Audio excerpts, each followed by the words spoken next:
Olá pessoal, sejam muito bem-vindos meus amigos, meus colegas. Hoje nós vamos falar um pouquinho sobre as neoplasias da superfície peritoneal.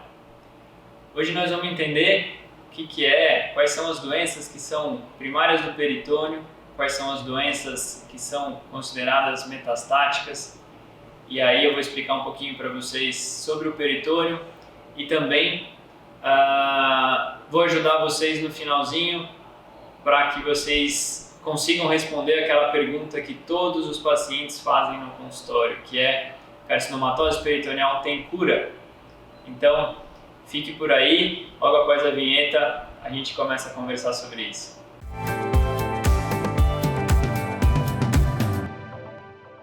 Então vamos lá, para que vocês entendam, a gente tem que entender primeiro o que é o peritônio, né? O peritônio é uma membrana, que é uma membrana mesotelial, é um mesotélio, que é diferente do epitélio dos órgãos que a gente está mais acostumado a ver neoplasia acontecer. O mesotélio, o peritônio, ele é uma camada que recobre quase que todos os órgãos e as paredes da cavidade abdominal. Então, temos órgãos que são recobertos inteiramente pelo peritônio, temos órgãos que são recobertos parcialmente pelo peritônio, e também temos o peritônio, que é o peritônio parietal, que é o peritônio que está em contato com os músculos, e temos o peritônio visceral, que é o peritônio das alças, tá? Dos órgãos propriamente dito. Bom, sabendo que o peritônio ele está em toda a cavidade abdominal, a gente já entende que são basicamente dois tipos de doença, neoplasias, que podem acometer o peritônio. A primeira delas são as doenças que nascem do próprio mesotélio do peritônio. Então a gente tem basicamente duas doenças, que é o mesotelioma peritoneal e temos também o câncer ou carcinoma primário do peritônio.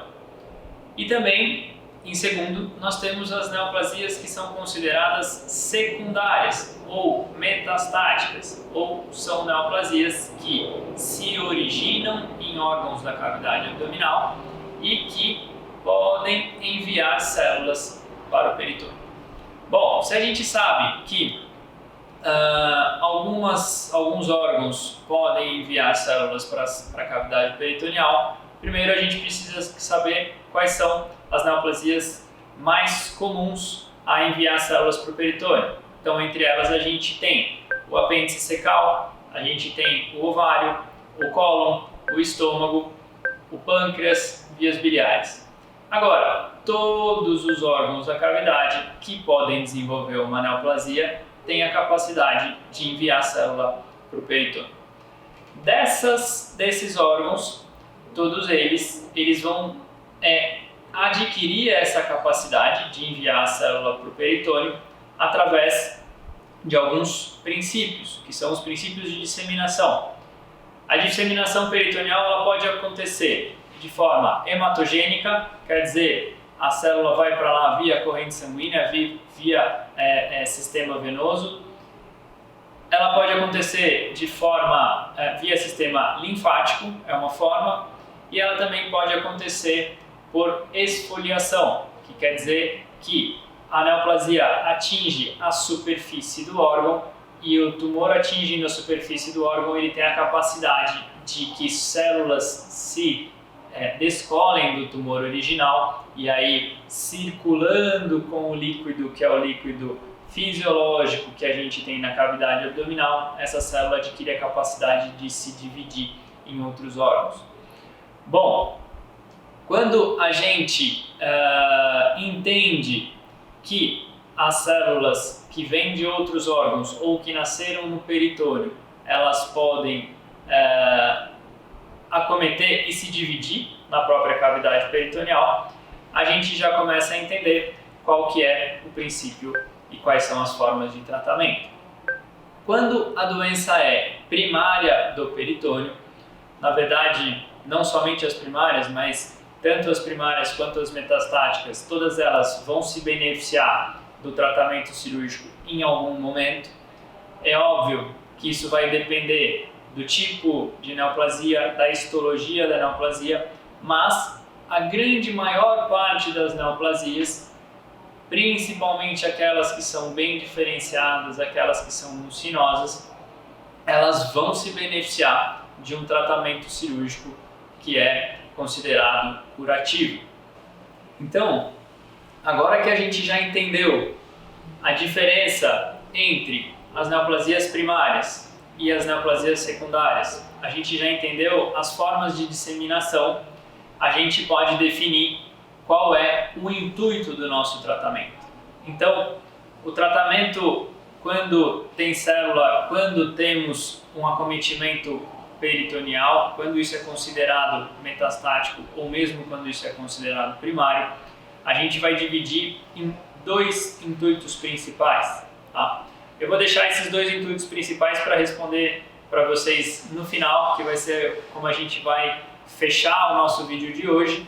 Independente da forma ou do intuito do tratamento que nós vamos instituir para o nosso paciente, a gente tem que entender que esse paciente ele vai se beneficiar muito de uma abordagem que seja humanizada, que seja individualizada e que seja integral. O que eu quero dizer com isso? Todos os pacientes que têm carcinomatose peritoneal, eles precisam de um apoio de uma equipe multidisciplinar. Então, independente do intuito do tratamento, esse paciente precisa de um acompanhamento psicológico, esses pacientes precisam de um acompanhamento nutricional, de um acompanhamento fisioterápico ou de um educador físico que faça e estimule que esse paciente mantenha a atividade física. Isso como medidas de promoção de saúde. São pacientes que trazem consigo uma complexidade de sintomas muito grandes, que trazem uma demanda emocional e psicológica muito grandes e que vão se beneficiar demais desse tipo de abordagem multidisciplinar. Segundo, esses pacientes precisam de programas desenhados especificamente para eles.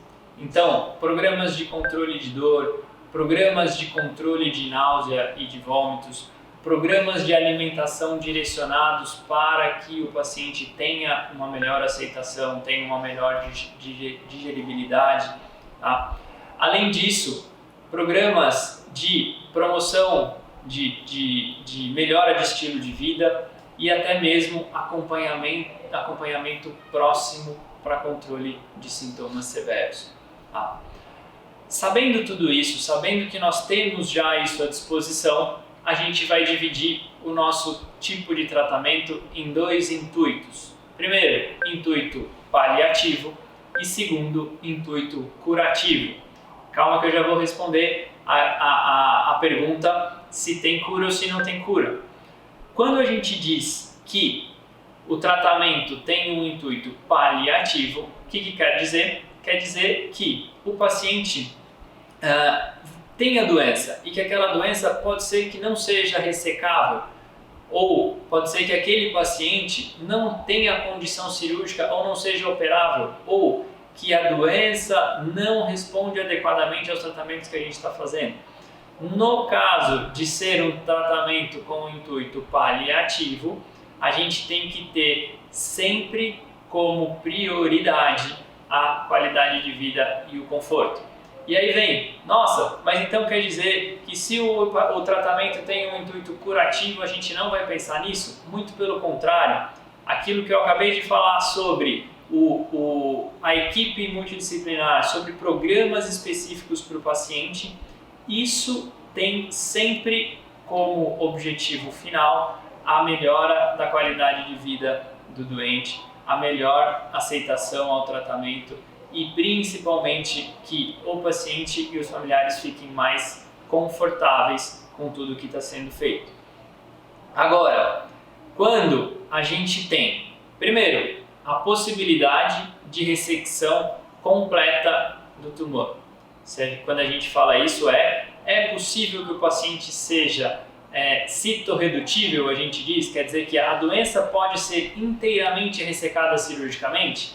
Sim, primeira condição. Segunda, o paciente tem condição clínica de tolerar um procedimento de grande porte ou tem condição clínica de ser submetido a essa citorredução? Sim. Então, a gente diz que o intuito é curativo. Algumas vezes a gente indica de fazer quimioterapia antes ou depois do procedimento cirúrgico, mas se em algum momento a gente tem a possibilidade de fazer a ressecção de todos os nódulos presentes e aí o paciente fica sem doença nenhuma, a gente considera esse tratamento curativo.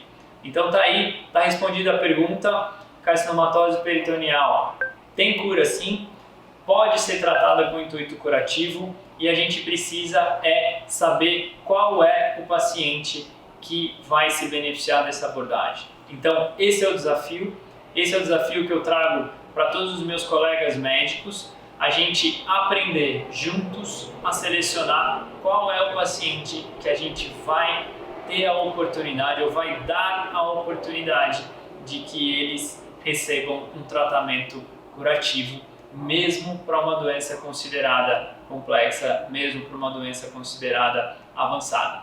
É isso aí, quem curtiu, curta no aviãozinho ou curta no joinha, compartilhe com seus colegas ou com seus amigos ou com os familiares que acharem que vão se beneficiar desse conteúdo. Qualquer dúvida eu estou à disposição para ajudar. Aqui a gente não quer que nenhum paciente saia do consultório do seu médico, o que a gente quer é ajudar o seu médico a tratar, ajudar você médico a tratar melhor o seu paciente com carcinomatose peritoneal. Muito prazer falar aqui com vocês, um abraço!